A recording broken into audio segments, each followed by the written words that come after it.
My name is Kelly Powell, and the first poem I'm reading is The Moon. There is a part of me that is glad that they faked the moon landing. The part that needs to know the impossible is possible, and that there is an escape to the miseries and restlessness of this earth we are destroying so rapidly. That at least we might use the moon as a landfill of a kind, and maybe this planet won't end up Soylent Green or Planet of the Apes or 1984 or A Brave New World.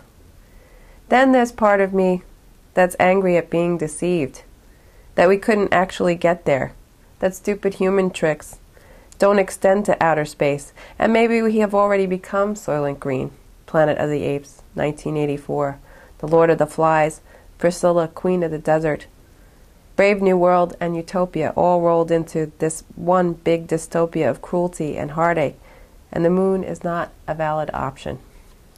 It is at these times that I want to throw in the towel, but it's that old half-empty, half-full thing again. It's a millennia in the making, and still true that you need good and evil, yin and yang. But I want the moon, and I'll have it. Otherwise, all I've got is the remote in one hand and nothing to hold in the other. Today, now a month ago, I set a balance sheet to music. I grabbed a brass ring from an old set of curtains. I swam in a carpool. I aired my dirty laundry in public. I threw pebbles into a gristmill.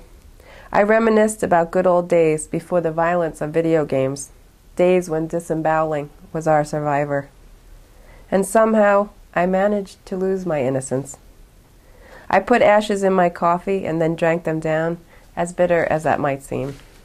Judith beheading Holofernes, a feminist icon, subtitled Women Behaving Badly. On viewing this painting, I realize that it will never cease to amaze me that men have the courage, if not the outright audacity, to fall asleep at all. The artist was raped by her teacher. Her father pursued a public trial. Her rapist convicted and answering to their long relationship, the artist claimed a broken contract on her virtue, marriage. Her rapist, being single, had had his first wife killed. The artist's brothers had not shown her talent for painting, so their father had taught only her. The artist taught her two daughters to paint. Due to their talent, none of their work survived.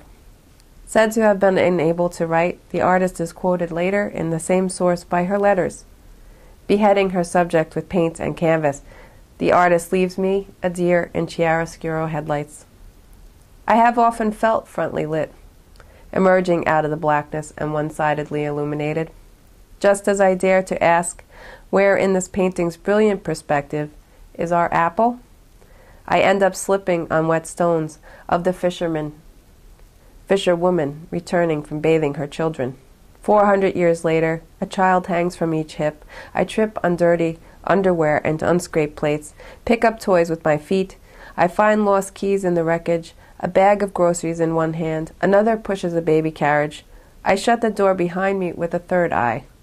The apple has rolled away out of its sack, awkward in its shape, bruised and rotten in places. It sticks in the door, leaving it open as Pandora's box. Lucky.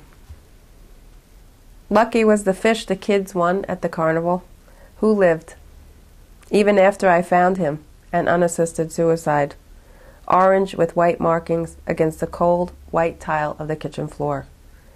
Breathless, risk-taker, a fish flying without a net, an epiphany forming on breathless fish lips.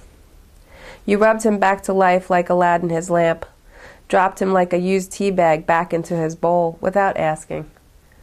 You now deified, he now scarred geographically, north to South America across his body.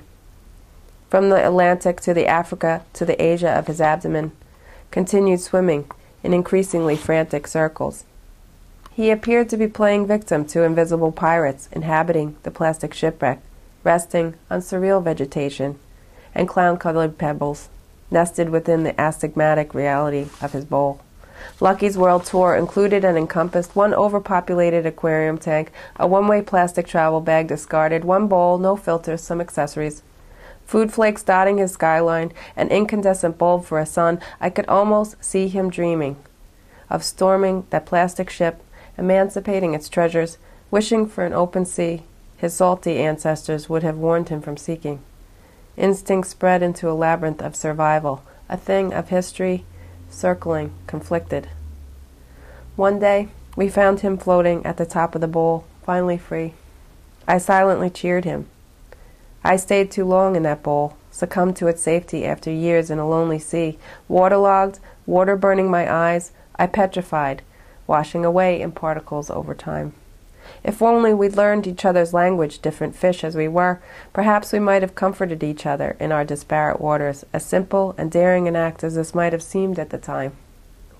Yet in sharing one bowl of still water, we may have only succeeded in eating each other anyway, the salty taste of us remaining. Thank you.